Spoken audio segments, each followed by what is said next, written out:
The standing single-arm dumbbell drag curl is a variation of the bicep curl that shifts focus to target the long head of the biceps to build peak definition. By dragging the dumbbell up and keeping the elbow back, you reduce shoulder involvement and emphasize the long head, helping build definition and height in the peak of the bicep. Here's how to do it correctly. Stand with your feet hip-width apart, holding a dumbbell in one hand with a supinated palm-facing forward grip. Keep your chest up, shoulders back, and engage your core to stabilize the movement. Slowly pull the dumbbell upward, keeping it close to your torso while focusing on pulling your elbow backward rather than bending at the elbow as you would in a regular curl. Continue dragging the weight upward until your hand reaches approximately chest height. The elbow should still be pointed backward and close to your body.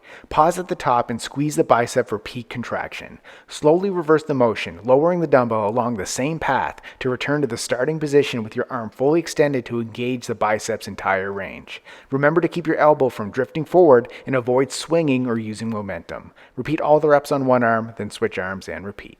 Subscribe to get a new exercise video demo every day.